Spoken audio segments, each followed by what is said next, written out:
Welcome to the Choose Your Attitude podcast. I'm Nicholas Strand, founder and CEO.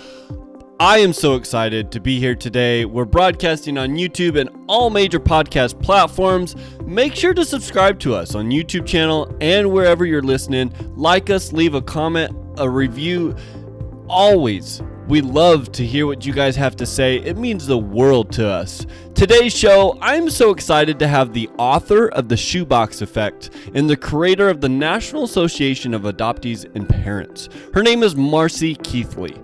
She, through a personal experience of an actual shoebox, opened her life up of some of the heavy pain in her life and learned how to overcome and manage and go through those emotions. She learns self-awareness and using her story of an adoption experience and bringing it into light of how we can better ourselves in our lives through the many trials and tribulations we go through in life. It's a beautiful story, and I hope that you enjoy this interview, and I challenge you to listen, to understand, and to be able to feel comfortable that you are not alone. So please, listen to this podcast, but first, let's hear from our sponsors. This podcast is made possible by viewers like you and your continuous support, and of course, our sponsors. This episode is brought to you by the Choose Your Attitude brand, a premium encouragement brand. Choose Your Attitude is a community that champions the idea that attitude is a choice within everyone's grasp. A brand isn't good without a logo, and boy does Choose Your Attitude have a meaning. Turn it on its side, it's an hourglass for time, two hearts for community. The one on the left is your past, while the one on the right is your future, lifting up your past. And of course, the butterfly effect. Although we can't control the trials and tribulations we go through, we do control how we approach them with the power of choice of our attitude. Choose Your Attitude is a premium encouragement brand that offers men's and women's apparel and accessories. Lots of selections and continually to add more. Use Podcast 20 and get 20% off your first order just for our podcast listeners. Again, that's Podcast 20. Add that as a discount code to the website and get 20% off your first order. That's right, shop now at chooseyouratitude.com. That's chooseyouratitude.com. If you would like to be a sponsor on the Choose Your Attitude podcast, email us at podcast@chooseyouratitude.com. Again, that's podcast@chooseyouratitude.com. Now let's get started. Roll that intro.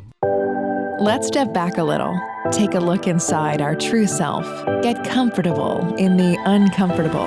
And let's embrace our reality. Life is tough, but so are you. Welcome to the Choose Your Attitude podcast with Nicholas Strand. Join Nick, author of Loving Someone Who's Dying, as he shares his experiences of life loss to life on the road as a traveling roadie. He and his guests will get into real topics while encouraging you to let go of the past, lift up the present, and fiercely build your better tomorrow. Let's get through this together.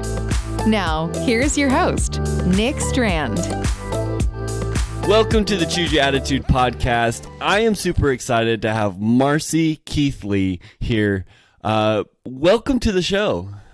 Thank you, Nick. I'm really honored to be here. It's super exciting. You wrote a book called Shoebox Effect, and you have an amazing story. Let's start with that. Can you kind of share your story with the audience? Certainly. My story begins actually in the fall of 2007. I was at a crossroads in my life at that particular time. I wasn't quite aware of it, but because I was living the American dream. I had the perfect job in finance. I was pulling in a six-figure salary. I had the Lexus in the driveway, the golden retriever family dog, the perfect dog. I was my marriage was 17 years old. So to the outside world, everything looked perfect. But on the inside, not so good. And as I shared with you, I was coming to a crossroads. Actually, my marriage was failing, and I knew I needed to sign the divorce papers that had been lying there, and I couldn't do it. My dog had cancer and needed to put down, and I couldn't do it. Because you see, Nick, I had become the master of denial my whole life. I knew how to play that game. And I knew how I could shelter my pain by just ignoring things and putting them off by denial. But the universe has a way of saying it's time. And I came home from work one day and was looking for my dog and couldn't find him anywhere. And there was only one room in the house that he could not go into, and that was my bedroom. And I found him burrowed in my closet, and he had knocked over all these boxes of shoes. And in there lay one box that I had made in 1978. It was laying there on its side. And so as my poor dying dog's burrowed in my closet, I sat down with him and realized that that box, the universe was telling me that, that's how I interpreted it, is it was time to go back to my past and resolve some old wounds that I had been carrying around my whole life. That's where my story opens. And yeah, it was a surreal moment in the closet when you're faced with the ghosts of your past and the reality that you have to take action. And fear is normally what holds us back when we don't take action, right? It's the fear of the unknown. But it takes me a while. It takes me a long while from that box to actually opening it. You would think, why are you so scared of a little box? But in the story, of course, you find out. But inside the box, I had some articles, I had a book, I had some other things that I made the day after I came home from the hospital without a baby. And it was my way of healing myself. And I had put some articles in there, and I had surrendered my baby to adoption in 1978. And on that fateful day, with no counseling, with no therapist, with no family support, I decided I was going to house my pain. And I ended up writing a poem to my daughter, putting it inside there, a book that I had received, The Prophet, from an orderly, and some pictures. And I threw it in the top of my closet and threw sweaters on top of it and thought I had contained my demon. But as you can see, here we are 30 years later, that came forward. Because we can never run from our past. And that's something that I learned, is you might outrun it for a little bit, but eventually it's going to rear its ugly head in your present day life, in your business life, in your professional life. They can't stay hidden forever. You absolutely have to face those demons down. And that's what I did. It's tough because, as you said, we all got a journey. We've all got a struggle going through. And that's, one of our biggest challenges is to go through these journeys and these struggles and be able to learn the new relationship. What were some of the first steps that you took when you actually, kind of came to this realization in the processing of, moving forward? Well, as I shared with you earlier, the opening the box was the first thing. It was, I expected demons to come running out of the box and my hair, flying in the wind and, all this incredible pain. It takes me a while, but eventually it was about a week. I made the decision to put my dog down, and I knew that I was headed in that direction. So I opened up the box, and of course none of those things happened, but I sat there that evening and it just took me back to the 70s, and I started to reliving some of those memories and some of the pain, and trying to remember that young girl, the young girl who was, raring to go and ready for life, and all the challenges and the excitement that lay ahead. So I was in search of her that evening, and what I realized is I needed to find her, and I had to get answers. But in my mind, the only way to get to her was to get to him. And he was my first love, and he walked out on us. But I eventually find him, and we get married 4 months later, after 30 years. And we go on a search for our daughter, and we find her on Father's Day. Oh, wow. In 5 hours. Oh, geez. So we were connected by a search angel in Arizona that just happened to read. I had been on her blog. It's adoptiondatabase.org, and I had left a little bit of details about the situation, about my story, and she thought it was fascinating. And my daughter was in a registry, and that's how we got connected. But you learn all those things in the book, and I didn't even know anything about a registry.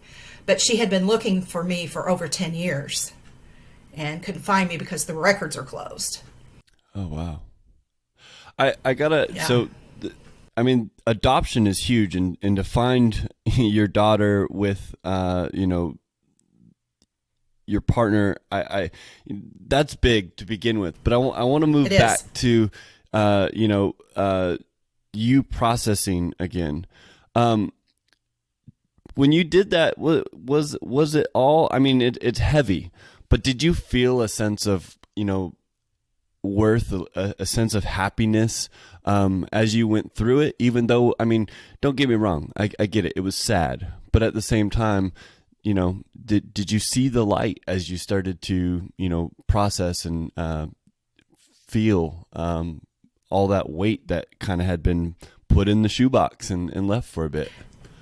It's an excellent question, and it's very layered, because I'm a very strong woman, and I just believed that if I could just find them, it would all be okay.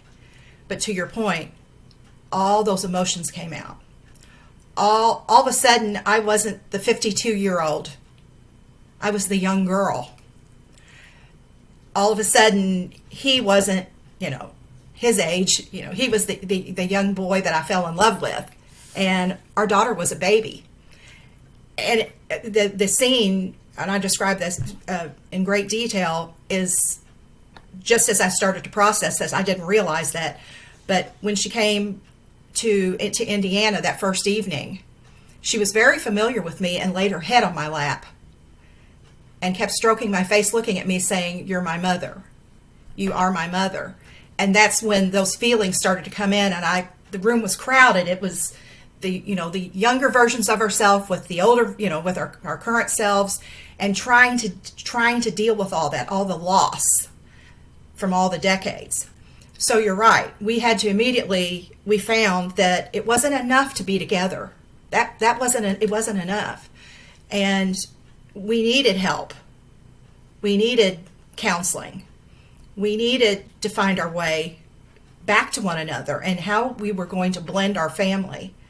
But we denied a lot. It took us a while to realize that, because we were just overjoyed in that, what they call the honeymoon period. To process those emotions, it took me 10 years to not only get through all of this and write the book, because as I was journaling and dabbling with writing a book, I had to go through each one of those. And it took me back. And what happens is, as you're writing too, and you're processing those emotions that you think that you can handle, it pulls you back to your inner child. And you've got to address those wounds. And I wasn't ready for that. That just took me into another space. And it took me back to my own abandonment of 5 years old. And I hadn't realized that false belief system that I had created as a child. So I had to work through that. It was a lot. It took a lot. It's a great analogy in the fact of that life is tough. We're all going through that struggle or through a struggle, and putting it all in a shoebox and setting it aside, and then opening it up later is just more weight to where you currently stand. And so, the ability to process as we go along is so helpful. Now, mind you, sometimes, there was, maybe there was fate in the sense that there were some lessons, that you were going through that we didn't realize, that to get you to this moment. But the meaning and the power of always processing, no matter how heavy it is, that weight or that struggle is so huge in this message. and the power of, as I say sometimes, learning to become comfortable in the uncomfortable, and embracing the reality we live in, and always keeping that shoebox open as opposed to closed, and that's huge. Now, let's jump ahead to a little bit more of the exciting stuff, should I say? Here you are 10 years, further, processing and having to not only deal with where you stand now as a human, but at the same time, the baggage or the shoebox weight from the past. Can you talk us through a little bit of that and the progression and what it's kind of developed? Certainly. There's so many things that I uncovered when I stepped out and openly said, I surrendered a child for adoption in 1978. Of course, we had a little bit of news coverage. It was front page news, which I didn't see that coming at all, which started the whole thing with family going, why are you doing this? The family was just very concerned about it because they were still living in this decade of shame. But I just knew that there had to be a reason for finding the shoebox and, releasing my pain and going through what I did. And what happens is I eventually, when I find out the truth of the whole truth of my daughter's story, I find out that the reason that she couldn't find me was, again, because of the closed records. And I was like, well, we're all adults. I mean, nobody's a child anymore. I don't understand that. But it's a state by state law. And because my daughter couldn't find me, as a result, she had a stroke because there were some medical issues that the medical information didn't get passed down to the adoptive parents. She wasn't treated properly. And as a result of that, she had a stroke. So it angered me, and I wrote my state senator, and I thought, well, if I'm a mom who surrendered and I didn't know this, what does the average person think about this? So I wrote my state senator about getting a bill on the floor to open the records for the state of Indiana. And I partnered up with a gal in Bloomington who was an adoptee who wanted to do the same thing. And we lobbied for 9 years, and it took us that long, but we finally were able to get a bill passed. It's not a perfect bill by any means, but we got a bill passed. So if you were born between 41 and 1993, you can now go and get your original birth certificate, your health information, and you can know who you are. So we had formed a not-for-profit. This one is an educational organization. And I started networking in the adoption community. And it was there that I found my footing and my grounding and my purpose. And I knew there were so many lost people who were hurting. And we've all come together. And through these years now, we've just recently gone national. And in January, it's called the National Association of Adoptees and Parents.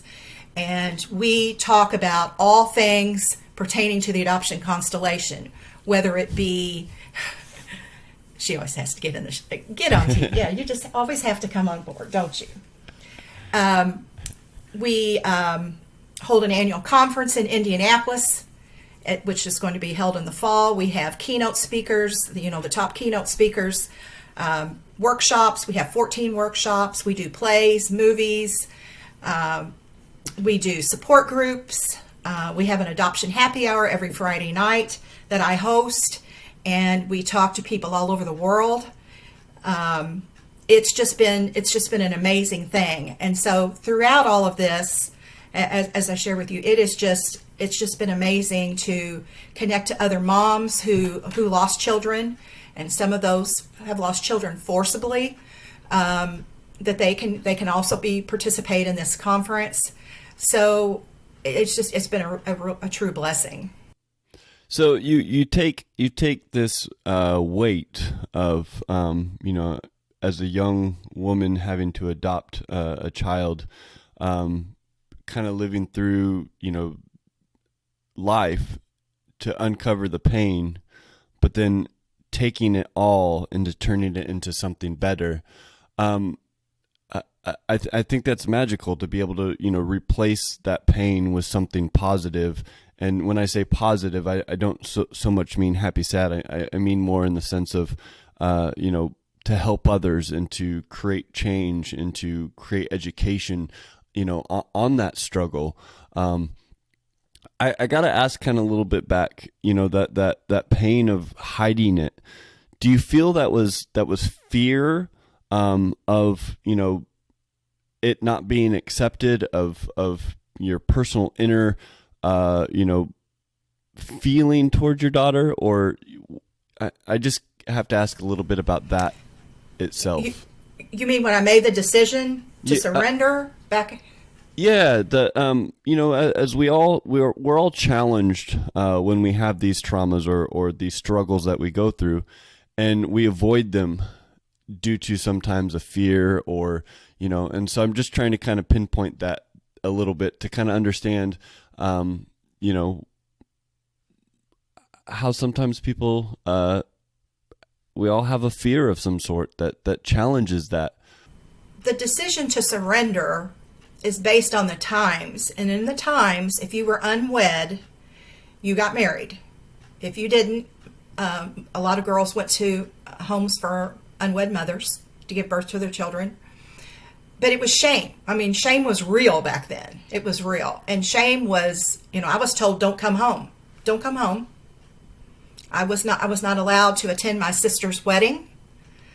There was a lot of shame where that was concerned. Well, I guess I was scared, obviously, because I was alone, but it was more shame than anything. But, fast forward the decision to find her. I mean, I've always was of the belief that because I wasn't found, she didn't want to be found, and she was living this amazing life that I was promised. Well, as you find out in the book, that is far from the truth. It was horrible what I discovered. But so I never looked. I didn't want to, I had accepted the decision that I had made, whether it was coerced or not, because I also discovered that my own doctor, who solicited me for the adoption, sold my daughter to a couple he went to college with. And they should not have been parents. So it was a lot for all of us when we uncover these truths to deal with. Did that answer your question? Yeah, I just, one of the things I'm finding as I interview people and listen to the journey and such is it's interesting how much society suppresses us into feeling this way and almost creating that mental struggle. And so that's why I was kind of digging. I wanted to feel, a sense of, where that was coming from. And in a sense, there was a message behind it that I was getting to. And it was exactly that, by all means, what you went through in the fact of, you had a child, but struggled to manage that child, that in itself was normal. But society suppressed it to make it not normal and made it a challenge that, you're now trying to catch up with, which is difficult and which is actually very beautiful because now you have an organization that's doing the exact opposite and trying to make it normal and help people feel normal. So that way, both the child and, the family, so that way, we can try to fix that. And I think that's, pretty beautiful. Is in your organization, outside of those programs, is there a certain audience that you focus to outside? So it's, is it the child of adoption, the parents who adopted, or adoption parents? We, again, the name says it all. And we didn't use a qualifier. So parents can mean birth parents. It can mean adoptive parents. Our happy hour that we have on Friday night is all about elevating the voices of all those that have been affected, because we've all been affected. It's centralized and on the adoptee. It should be all about the adoptee, the one who had no choice in all of this. But we all have these stories, and they're all shared on Friday nights from all walks of life. But getting back to what you originally said too, I wanted to mention that, back in the day, we were told to move on with our lives. Forget it ever happened. Pretend you never gave birth. We were suppressed and we're told to be quiet and compliant and sign here, give us your child. It was just that black and white. You'll never know nothing. Don't ask any questions. And so as a young girl, I even remember rehearsing, saying I only, eventually, of course I have another daughter, but saying I only had one child. Of lying to the doctor when I went in for a physical. How many children did you give birth to? One. It just, you're a young man and I'm 66 years old, and the times back then were just totally, totally different. If we use the knowledge and the mindset that we have today and we look back and we go, oh, how could you do that? Or it's not a big deal. So you were pregnant. Oh, no. Totally different back then. So, for me, what I found out today, there's so much loss. And my book really is generally about loss. It's not all about adoption. It's about loss. Loss of self. I've experienced a lot of immediate family member deaths that we talk about. I uncover other family secrets, that my mother had a shoebox, that my sister had a shoebox. And we uncover and unearth all these secrets and losses and regrets, and it all comes full circle. It all comes out. And all this healing takes place because of one moment in a shoebox. I am freed of that, my past. I've accepted and owned my decisions, and I've decided to, I adopt that attitude of helping others and sharing that message. My mother, who is, she just recently passed away, was 92 years old. There's a resolution there with my mother. My older sister, you learn about with her shoebox. There's a huge twist in all of this that is just amazing. But we all come to this place of healing, forgiveness, acceptance, and now we're using all of that, and we want to help others. That's what our organization does. It's a powerful thing to help others, and it definitely, that in itself, I think is so healing for myself anyways, is to be able to provide to others, to help them in their journey, and like you said, self-awareness is very difficult. We get lost sometimes, and to find that inner core is huge. Outside of I guess self and those struggles, what would you say to others that are going through a life struggle that maybe aren't comfortable or as developed as you've become in these struggles? What would you say to them to help them get through it and to feel accepted, I guess, in the challenge they're facing? Yeah, there is a process to opening your shoebox. And we all have them, whether they're physical or not. They could be spiritual or emotional. In my case, I had a physical one. But the first thing is acknowledging. Acknowledgement is the key component to starting. And journaling. Just if you're not strong enough at that point to ask for help, or you're close enough to someone that you can go to that person and talk with them, start to write, start to journal your feelings, exactly how you feel. That's the number one thing, I think. And, write it down. How do you feel? How are you hurting? Why are you hurting? Who hurt you? Start to just identify those components of what's happened to you initially. And be kind to yourself and give yourself grace, because it's very, very difficult to go back and visit your inner child without support. I did therapy. I did coaching, because there's a difference between coaching and therapy. So I did them both, and I continued to journal, because there's never a point when you're healed from your past. You're a work in progress, but you do get to this point where you do have freedom from it. But you have to start somewhere. And I'm not a therapist and I'm not a counselor. I just want to share my story because I know the peace and the freedom that it gave me. I want others to, maybe, adoption, I guess you can put adoption totally to the side, and you can listen to the story or read the book or whatever. You're going to identify with my story. At the end of each chapter, I realized, let me back up a second. My book was written initially as a memoir.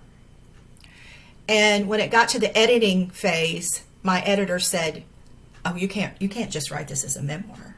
And I said, "Why not?" And they said, "It's chock full of life lessons. So you're going to reach a broader audience." And we got to talking about it. I thought, she's right. I mean, there's just so much there. So together, we came up with, at the end of each chapter, the highlight of that chapter is a life lesson, and it has little points to ponder. So it's written for you, Nick. The book's written for you. I'm sharing my story, but I'm speaking to you.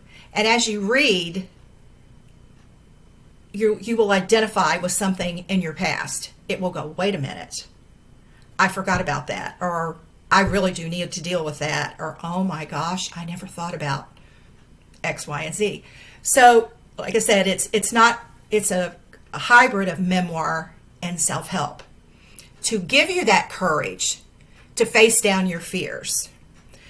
But it takes work.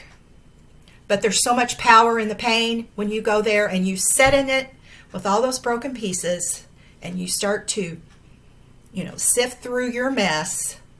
There's golden nuggets in it. There always is. But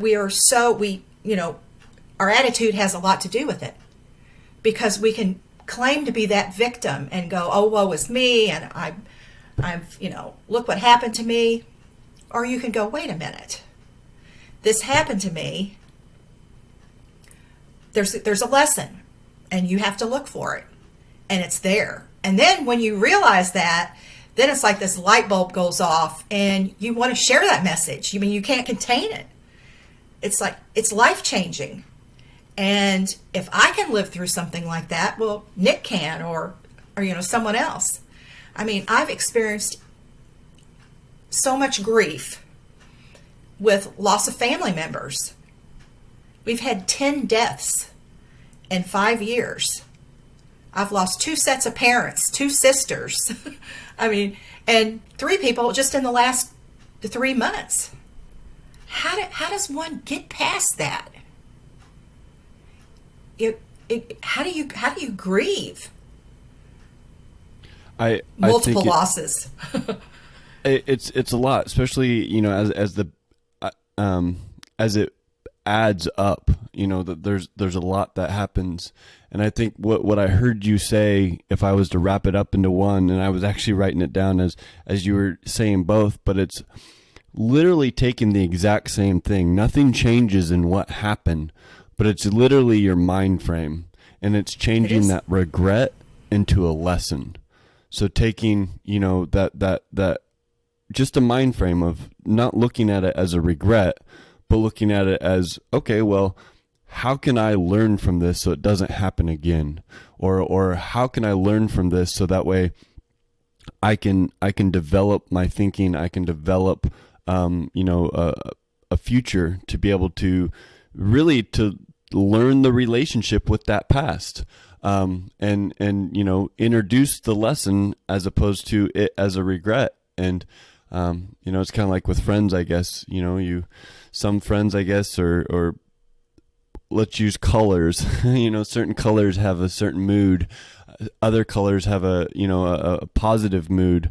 But it's literally trying to take and take that and do the same thing and redevelop your frame of thinking for that one thing, and that light brings out. I will have to say I felt the same thing after Brianna and my mom died, and after writing the book and starting this, that same thing of, all that weight and turning it into something positive that I can give, and learn from. I have to ask today, as you stand here, do you feel that the processing is over? Do you feel like you're now moving forward, or do you feel like it's a constant thing that you're always, developing and understanding and continuing to educate yourself or, experience the challenge? Yeah, you're constantly processing. You're constantly moving forward, but you have, like I said, you have a point where you reach this level of peace, and you choose better. But it's not a destination. It is a journey, and it's a work in progress. But I have to remind myself often. Again, it goes back to the same thing. I mean, the pain and loss are inevitable. We are all going to face those. How we choose to process that is up to us. We have control over that. And I choose to move forward. I can consider myself a lifetime learner. I don't think, you have to be a lifetime learner of life, period. I mean, you just have to be. And I believe that our stories are some of the greatest assets and gifts that we have. And not everybody writes a book, or not everybody wants to do public speaking about their message, and that's okay. Just sharing your story over a cup of tea. You don't know the ripple effect of when someone hears your story, where that leads, how that changes a person, how that moves them a little bit closer to that peace and freedom that I speak about. We don't know that. And we do the universe a disservice if we keep it inside of us. So I feel that, like I said, stories, our voices are just crucial to helping others. I feel the exact same, and it's an energy that's it's inspiring for self when you feel that energy to keep going. I gotta ask, do you feel that your processing of this one big, weight in your life has also equipped you with the knowledge to help you with all the other challenges in your life? Oh, absolutely. Absolutely. Because it gives you a new level of courage. Yeah. Do you feel in a sense that, what you feared before, in a sense you now look at very comfortably to acknowledge and process? I would say so. There's always going to be sadness about the past, about your losses, and that's okay. Yeah. And it's okay to have those grief bursts. And I a lot of times, Nick, I'll pick a time, I'll go, well, I just need to sit and think about the loss of my mother, which was so huge, and play the sad music and go in a room by myself and cry. Yep. Or write or whatever it is, and talk to her, and then I'm done to the next time, and it's okay. I do the exact same thing. You have those moments where you need to break those walls down and learn to, that relationship with those emotions, for sure. And grief, something I'm learning more and more about grief is just with the amount of losses that I've had in my family, each one is unique, and that because of that relationship, I mean, the death of a parent is different from the death of a spouse. Or I just lost my ex-husband. He just died 2 weeks ago. I just lost my sister last week, my younger sister. And with each loss, some of the feelings are the same, but they're layered and they're unique. And we have to process those losses differently. It's yes, but it's learning those emotions and feeling comfortable with those to do that. And I think it's a beautiful journey, as difficult it is. And kind of coming back to a full circle again, is it's normal and it's okay. And the thing of it is, with our emotions, again, you go to the doctor when you're sick. You go to the dentist when you need a tooth pulled. What about our emotional house? What are we doing with it? What is the big deal about showing emotion and really feeling it? And it needs to be, it doesn't always need to be private. A lot of times, grief is meant for the community. It's meant to be experienced by a community, not by yourself. Yeah. Just like happiness, that energy is important to share with others, but also reciprocated when you go through that. And I agree. If there was a lesson, a big challenge that I've learned in this whole mission, is exactly everything you just said. It's very amazing how naive we become because of that social suppression of emotions. And it's the most fundamental, core-hearted thing that humans deal with and go through. And it's one of the biggest forms of communication and relationships. And, that's a whole nother thing, that being able to do that helps us. Because, I don't know how many times, you try to talk to somebody, but you suppress saying what needs to be said, but over that emotion. And it, those emotions are real and you got to process it. And, I think that's huge. It's a great lesson that your story has shared. And, I love that. I want to circle back to, your, the association that you've created for adoptees and parents. I see that not only is it a platform to connect and to share with others, but you guys also have resources to help. I don't want to use the word test, but at the same time, to see the connection or those type of things. Can you share a little bit about that? Yeah, our website is napunited.org. So that's NAAPunited.org. It is resource heavy. And you'll see when you visit our website, the adoptee comes first. So there's all kinds of resources there if you're adopted, if you're a birth parent, or if you're an adoptive parent. We also have some recommendations for books. There's movies, plays. We have a list of recommended adoption competent therapists, and that's important because not every therapist is adoption competent. Because adoption, there's just a toe. It's like an onion. I mean, there's just layer upon layer of emotions and situations that are unique in the adoption world. So that's another thing that our organization is doing. We're working towards expanding those therapists. Where they're doing some additional training. We're going to have a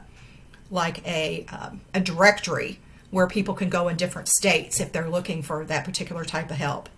We have bi-monthly calls for those adoptees that are suffering from that are in recovery from addiction. So we do those, like I said, bi-monthly. We have a support group for reunion. We have a universal calendar that not only shows you all the things that we're doing in our organization, but we collaborate with other organizations.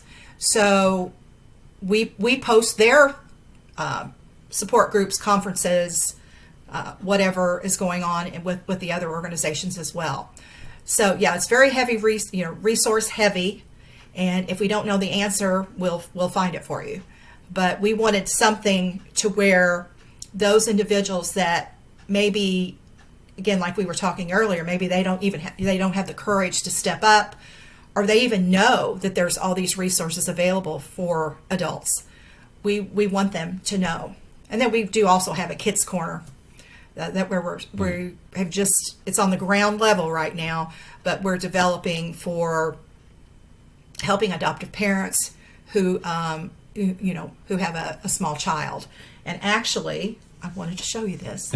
We wrote a little book. Oh, wow. It's called For Adoptive Parents, that they can read to their child, and it's meant to initiate dialogue about adoption and some of those tough questions. And so we're going to be doing a series of these with different topics, but we like this little guy. He's kind of like our friendly mascot. But yeah. I see that you guys also not only help those that are within, but also those that are searching to create a reunion as well. So if they're looking for their lost connection and or to reunite. Yes. Can you tell us about that? Yes. We do have some resources where we can connect you with a search angel. We also have a relationship with DNA experts, so we can help you to, because that can be very confusing when you get your DNA and how to read all of that. So we have experts that can help someone with their DNA. There's all kinds of resources there for those in search. If they, education is very important when you begin your search, and you shouldn't do it alone like I did. That was the biggest mistake that I made, was that you really do. There's a preparation that needs to be done prior to a search. And there's so many tools out there that we can assist you with and prepare you and give you that needed support that you need before you even make that first connection. So I love that. It's amazing to see this journey, and I love it's so inspiring to see somebody take a struggle in their life, something that at that moment was a tough battle, and turn it into something to help others go through that, because it's not that we want to go through it again, but it's always great to be able to have those resources that we didn't have when we went through it, and share that with others. And I love that you've taken that energy.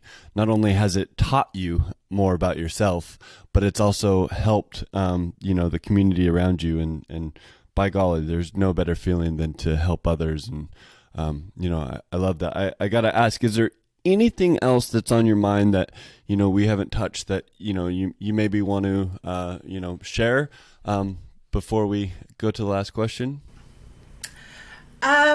There's just one big point I would like to make.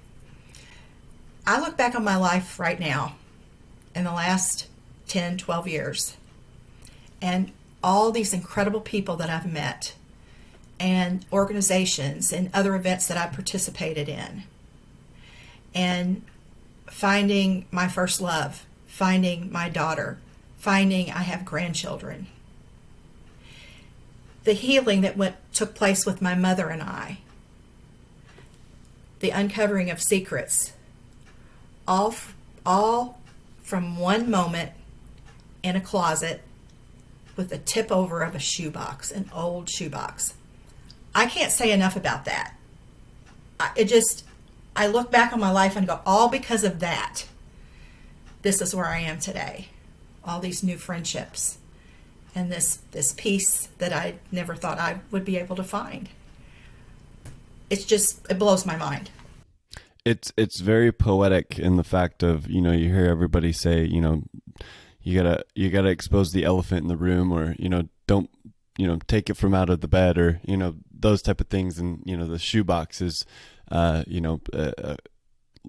it to literally happen and be it, that for sure, that's definitely something inspiring. So the shoebox effect, you talk about it as something that you've gone through, but there's an actual meaning behind it outside of your personal connection. Yes, the shoebox effect is a real thing. And actually, I knew about it in my financial career. That's where I learned about it when I was studying for my insurance exam.